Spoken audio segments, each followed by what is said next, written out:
Welcome again.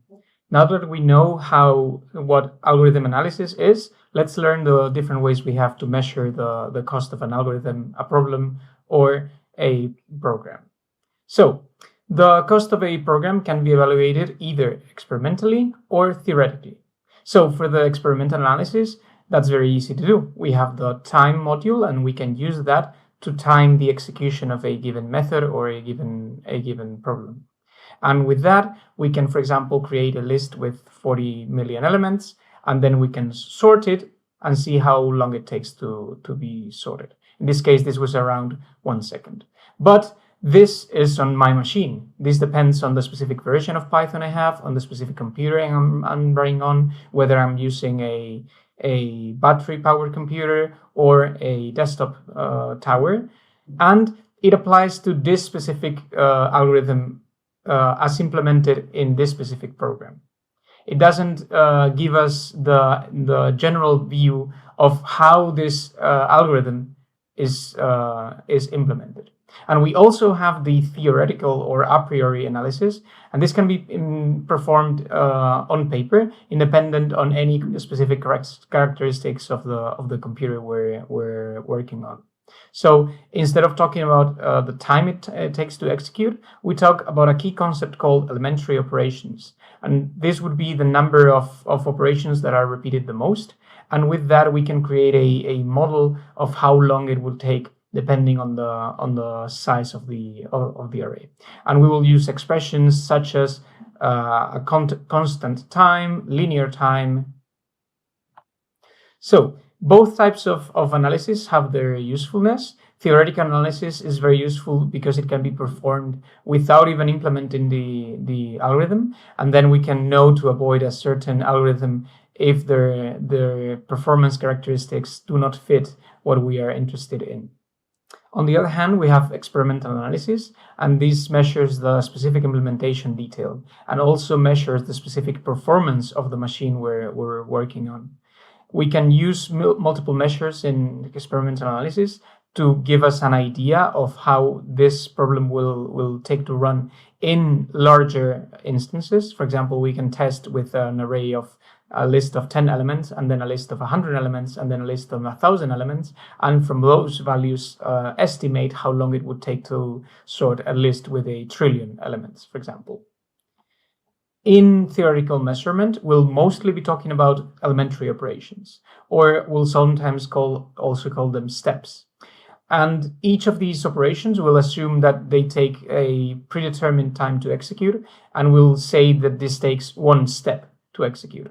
So, for example, a sum, we might say that it takes 1 step to run, even though in real time it might take 0.00001 seconds, right? This difference will be a constant factor. So, for example, we would say 1 step is roughly, 2 nanoseconds, for example. And it depends on the specific computer. And sometimes we might want to differentiate these steps or elementary operations by classifying operations in different kinds. So, for example, arithmetic operations, especially floating point operations, which means operations with real numbers, may take longer, and thus we might be more interested in counting these operations than other operations. On the other hand, we might also want to differentiate memory reads and memory writes. So, for example, whenever we are accessing an element, so print A, and whenever we are writing to an element. This one might take a bit more time because we need this change to be reflected, and this one might be cheaper because we might already have the value of A on hand and might not have to fetch it from memory. And in different algorithms that feature different kinds of operation, we might want to classify them into types. So, for example, when we are sorting elements, we might be interested in comparisons. For example, is A lower than B? This will have a certain amount of cost. And we might also be interested in swaps. For example, we also need to take into account what the size of the problem is. So, for example, when we are sorting lists, the length of the list itself is what's going to be altering the length of the time of the algorithm. But, for example, if we were to have a list with very large numbers, this would not affect the time it takes, right? This would take just as long to sort as 1, 2, right? So this is not part of the size of the problem. It's very important to identify the correct size of the problem. As for example, if we are interested in only sorting from this point onwards, then the size of the problem would not be the size of the array, but the size of the array minus whatever pointer we're using, whatever index variable we're using to select when we want to start sorting. And of course, different arrays might take longer or shorter to run, but that will be the instances, for example, if they are in ascending order or in descending order. But we'll see that issue later. So as I was saying, most of the time we're going to be interested in the length of the vector. And we are going to assume that operations with scalar numerical values, so for example, 1 plus 2 or 3 times 7, will take the same amount of time irrespective of the specific numbers we are multiplying or adding up. There are some exceptions, of course. So for example, 2 to the power of 100 would be much slower to compute than 2 to the power of 2. So we have to take into account that some mathematical operations are not constant.